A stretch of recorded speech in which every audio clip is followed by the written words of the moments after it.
Imagine having the ultimate superpower, like invisibility. Oh, right. The classic fantasy. Exactly. You can go absolutely anywhere. You can slip into any locked room, observe anything completely undetected.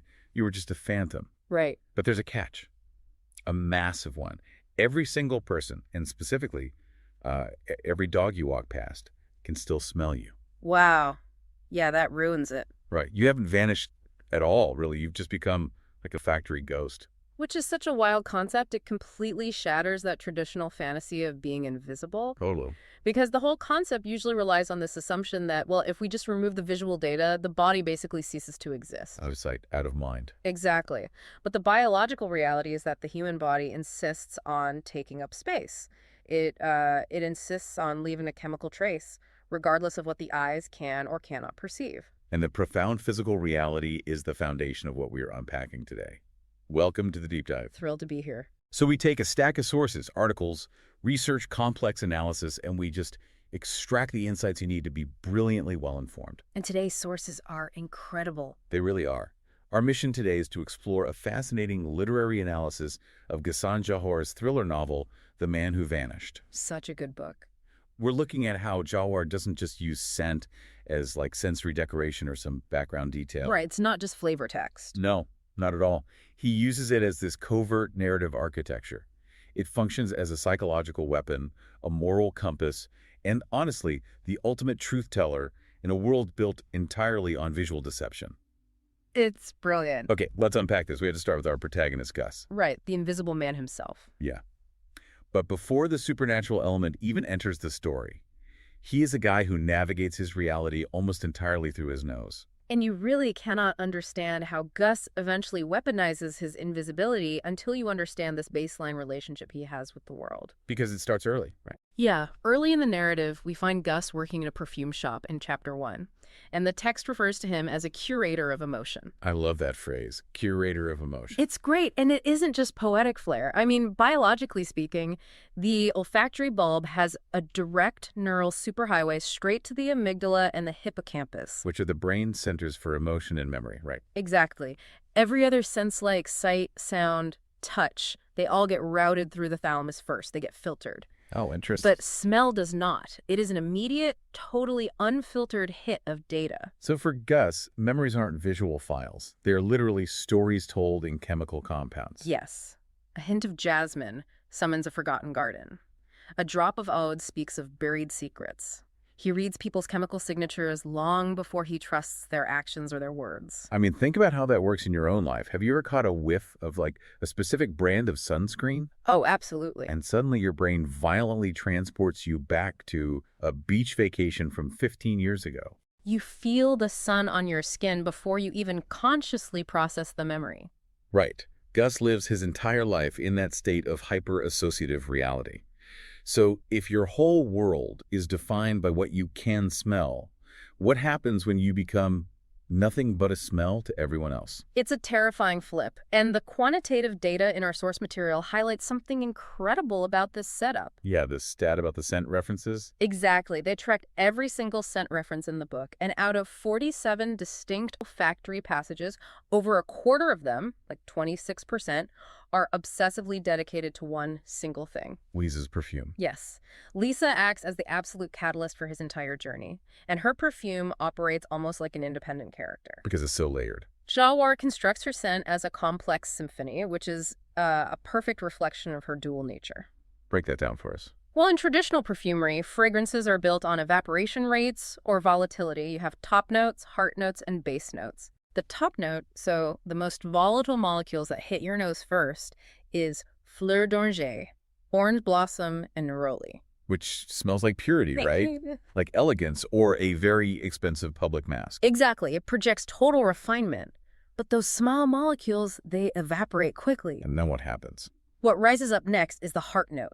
Jawhar writes this as a smoky birch tar. It's heavy, phenolic. Wow. Suddenly, that delicate garden is gone. It's replaced by danger, transgression, and this hidden destructive fire just beneath that elegant surface. Then you hit the foundation, like the base note. The heavy molecules that bind to the skin. The ones that linger for hours. What is that one? Castoreum. which is a deeply fascinating choice. Why is that? Because castoreum is highly animalic. Historically, it's actually a glandular secretion from beavers. Oh, wow. Gross, but okay. Right. It's used in perfumery to mimic the scent of human pheromones, sweat, leather. It bypasses the logical brain entirely and triggers a primal, almost predatory response. So it's raw desire. Yes. It represents raw desire and the unfiltered truth of the physical body. You know, when you look at the architecture of that specific fragrance, Lisa's perfume is essentially a Trojan horse. Oh, I like that analogy. Yeah. The elegant orange blossom, that delicate, expensive top note, is the beautiful wooden horse.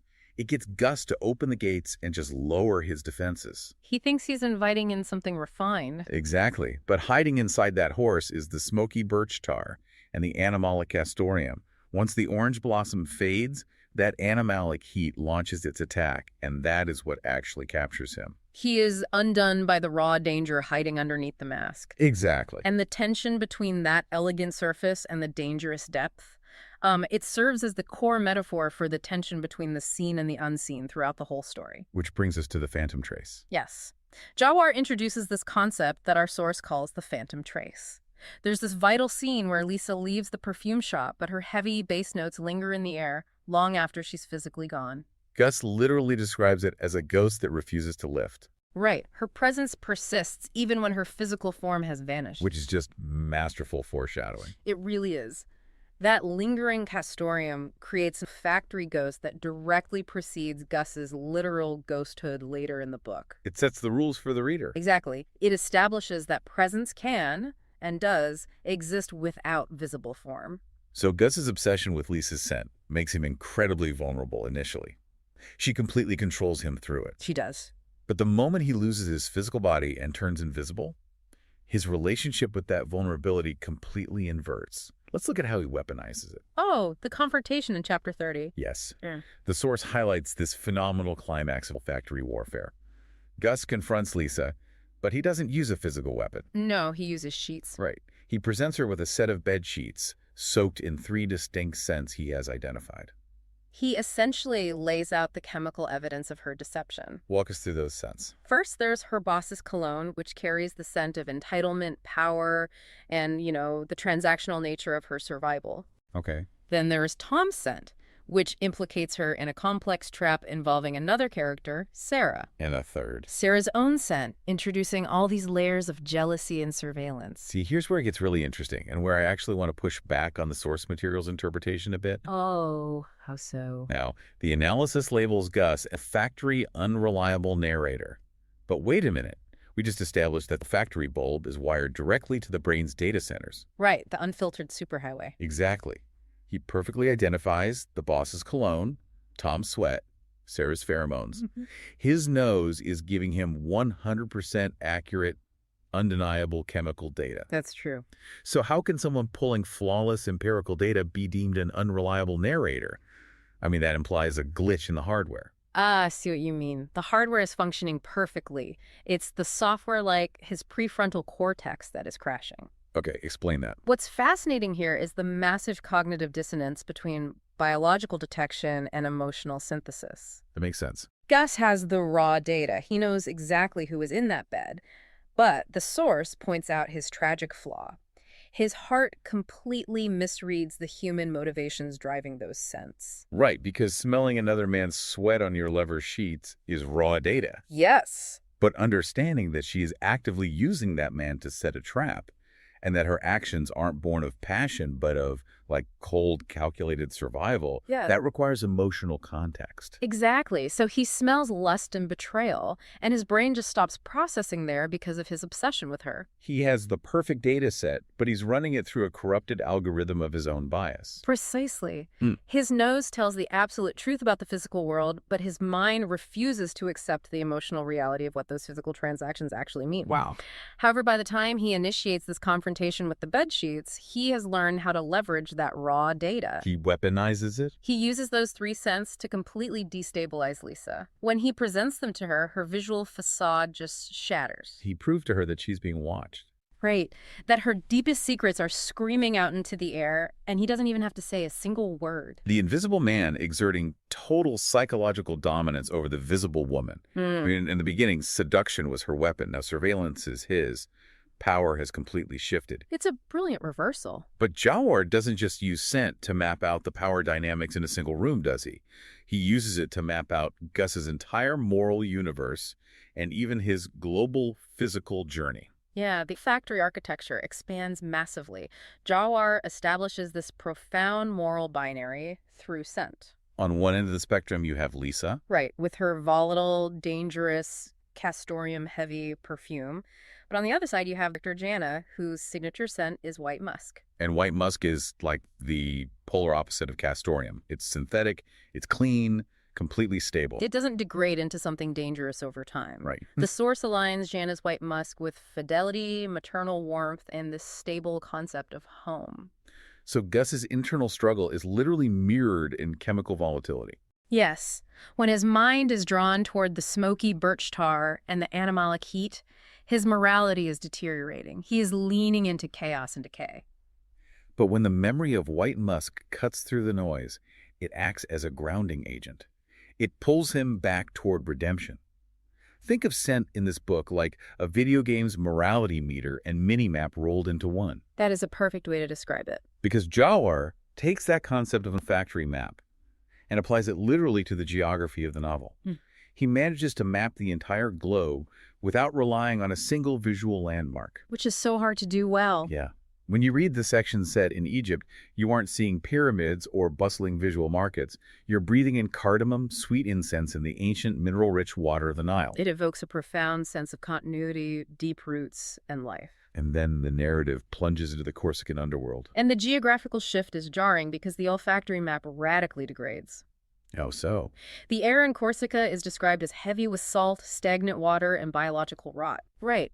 From an evolutionary standpoint, the human brain equates the smell of rot with pathogens and danger. It triggers disgust to keep us safe. So by saturating the Corsican chapters with the smell of decay, Jawar bypasses our visual imagination and goes straight for our evolutionary disgust response. Exactly. Corsica isn't just a place. It is the physical manifestation of Gus's own moral corruption during that phase of his mission. Which brings us to his attempt to wash that corruption away. There's this incredibly visceral scene later in chapter 26 where Gus tries to perform like a factory exorcism. It's a powerful moment. He burns a specific fruit plant, trying to literally incinerate the scent of his past actions and the man he has become. He wants the fire to consume the memory, but smoke is particulate matter. It clings. It doesn't just vanish. No. The smell of the burnt sap and the decay embeds itself into the fibers of his clothes and his hair. It's a devastating metaphor. It really is. You cannot simply wash away your sins or burn your past if your nervous system refuses to let you forget what it smells like. And that biological, inescapable reality is the core philosophical paradox of the entire novel. The fact that you cannot separate from your scent is what makes his invisibility so terrifying. This raises an important question about the paradox of erasure. The fundamental fantasy of invisibility is a clean break from the physical world. But he can't get that break. No. The source analysis focuses heavily on the shower scenes in Chapter 12. Gus is taking these frantic, repeated showers with unscented water, desperately trying to scrub away any trace of himself to avoid detection. But it's a fool's errand. You cannot become odorless. It's biologically impossible. Human skin is an ecosystem. We have apocrine glands secreting proteins and lipids. We have a unique microbiome of bacteria living on our skin that metabolizes those secretions. Producing those volatile organic compounds. Exactly. That is your unique scent fingerprint. Even if Gus uses no soap, the water has minerals, the towel sheds fibers, his breath contains ketones. So he is trying to finalize his invisibility by eliminating the last trace of his physical presence. But the body defiantly persists. Which perfectly explains why the most terrifying antagonist for a highly trained invisible super spy isn't, a guy with a gun or a team of mercenaries with thermal optics. No. It's a German Shepherd in Chapter 17. Yes. If we connect this to the bigger picture, animals represent the ultimate unvarnished olfactory truth. Because they don't care about what they see. Right. Humans are visual creatures. Our visual cortex is huge. If a guard with a gun can't see you, his brain tells him you don't exist. But a dog. A dog possesses up to 300 million olfactory receptors compared to our measly 6 million. A dog's brain is fundamentally organized around smell. They do not care about the visual spectrum at all. Not even a little. To the dog, the invisible man is practically screaming his presence into the room. The dog proves that invisibility is just a visual trick. It is not an escape from physical reality. It instantly strips away his superpower and reduces him back to just a terrified physical animal being hunted. It's so intense, and Jawar's approach here is highly unique in literature. The source compares it to some other classics, right? Yeah, it briefly contrasts Jawar's work with H.G. Wells's The Invisible Man. In Wells's book, scent is barely a functional footnote. It's just a minor mechanical way he might get caught. Right. And then what about Susskind? Patrick Suskind's Perfume is the other end of the spectrum. It's entirely about scent, but it focuses on the monstrosity of pure evil and the extraction of life. So where does Jawar fit in? Jawar's novel occupies a deeply human middle ground. The Man Who Vanished is fundamentally about the humanity of olfactory knowledge. Gus isn't a monster. He is deeply, tragically human. And Jawar doesn't just keep that tragic humanity confined to the pages. He forcefully transfers it directly into your nervous system as you read. The somatic reader effect. Yes. The physical immersion of the text. Jawar doesn't write lazy sentences like Gus felt anxious. Oh, he makes you feel it. He describes the heavy, suffocating weight of the castoreum, or the sharp, metallic tang of fear sweat. Because our olfactory memories are so fiercely tied to our emotions, reading these highly specific chemical descriptions triggers a literal physiological response. Your chest might tighten. Exactly. Your pulse might actually accelerate when the narrative shifts to the stagnant rot of Corsica. Jawar is hacking your limbic system. You don't just intellectually comprehend Gus's anxiety. Your body physically mimics it. It's an absolute masterclass in using sensory language to collapse the distance between the character's lived experience and the reader's physical reality. The tension leaps off the page because your own biology is reacting to the phantom sense he's describing. So what does this all mean? If we step back and look at the entire architecture Jawar has built, we see that scent in The Man Who Vanished isn't just a gimmick. Far from it. It is the skeletal structure of the narrative. It dictates the power dynamics. It draws the map of the world. It acts as a barometer for the soul. And it proves repeatedly that the nose knows the profound truths that the eye is just too easily tricked to see. It really leaves us with a profound philosophical reflection on the impossibility of true erasure. Which is the core takeaway. Exactly. The ultimate fantasy of the invisible man is the ability to vanish completely, to observe the world without the world observing you back. But the novel argues that the body and the life we live inside it insists on its own presence. We leave a trace. Always. Even if we completely disappear from view, we never truly disappear from the world. We are always shedding a part of ourselves. We are always detectable by those who know how to read our traces. So Gus can never truly escape. Right. For Gus, salvation ultimately isn't found in achieving total nothingness. It's found in allowing himself to be recognized by the right scent. By the stabilizing presence of White Musk. By the right person. That is a hauntingly beautiful realization. Yeah. And, it brings us to a fascinating modern parallel. Oh, yeah. Think about your own life today. You might not have a physical cloaking device, but we all navigate spaces invisibly now. Think about your digital footprint. Oh, wow. That's a great point. If you were to drop off the grid today, turn off your phone, close your blinds, become completely invisible to society, what data sets have you already left behind? The invisible traces. Exactly. What algorithms have perfectly mapped your hidden anxieties, your fleeting desires, and the volatile moral choices you make when you think no one is watching? That's chilling. The physical body leaves a chemical trace, but your invisible digital life leaves a permanent record. What story does your footprint tell about who you truly are in the dark?